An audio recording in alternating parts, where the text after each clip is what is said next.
Baru-baru ini, kita mendengar berita bahwa Kepala dan Wakil Kepala Otorita IKN mengundurkan diri dari jabatannya. Tapi alasan resmi pengunduran diri dari Bambang Susantono dan Doni Rahadjo sebagai Kepala dan Wakil Kepala Otorita IKN tidak diungkapkan secara gamblang. Hal ini tentu menimbulkan beberapa spekulasi terkait alasan pengunduran diri mereka. Ada yang bilang soal faktor usia, di mana Bambang berusia 72 tahun dan Doni berusia 61 tahun. Ada juga alasan perbedaan visi dan misi dengan Presiden Jokowi, atau bahkan adanya tekanan politik karena pembangunan IKN merupakan proyek besar dan kompleks. Tapi, sebelum kita masuk ke alasannya, mari kita mulai dari awal mengenai IKN. Apa sih ibu kota negara?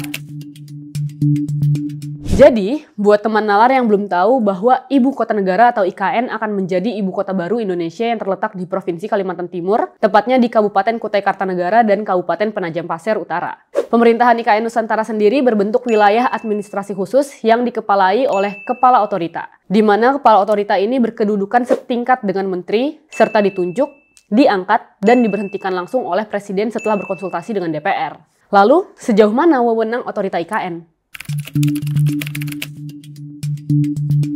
Sekarang kita masuk ke dalam wewenang Otorita IKN. Dalam Undang-Undang IKN, Kepala Otorita IKN memiliki beberapa wewenang, yaitu yang pertama, khusus Ibu Kota Nusantara, kekuasaan Presiden sebagai pengelola keuangan negara dikuasai kepada Kepala Otorita IKN. Yang kedua, menerbitkan penetapan lokasi pengadaan tanah dan pengalihan hak atas tanah di Ibu Kota Nusantara. Dan yang ketiga, menyusun rencana kerja dan anggaran IKN, bahkan hingga rencana pendapatan IKN. Dengan wewenang yang sangat besar, tentu dibutuhkan tokoh yang juga memiliki kapabilitas dalam menjalankan jabatannya. Maka dari itu, muncullah nama Bambang Susantono dan Doni Rahadjo. Sekarang, pertanyaannya adalah, siapa sih mereka? Mari kita kupas satu persatu. Bambang Susantono. Bambang sendiri merupakan lulusan Teknik Sipil ITB pada tahun 1987. Ia kemudian mendapatkan gelar master di bidang perencanaan dan gelar doktor di bidang perencanaan infrastruktur di University of California, Berkeley. Dalam karir politiknya, Bambang itu pernah menjadi Deputi Menko Perekonomian bidang koordinasi infrastruktur dan pengembangan wilayah periode 2007 sampai 2010. Ia juga pernah menjabat sebagai Wakil Menteri Perhubungan tahun 2009 dan juga pernah menjadi PLT Menteri Perhubungan setelah Evert Ernest Mangindaan mengundurkan diri pada periode 2014 sampai 2019. Sedangkan Doni Rahadjo, beliau satu alma mater dengan Bambang, di mana ia merupakan lulusan Teknik Arsitektur ITB tahun 1984. Ia merupakan Managing Director for President Office of Sinarmas Land, di mana Doni juga banyak terlibat dalam proyek BSD City. Nah, sekarang setelah kita kupas, mari kita masuk ke dalam alasan pengunduran diri. Again, gak ada alasan resmi mengapa Bambang dan Doni mengundurkan diri.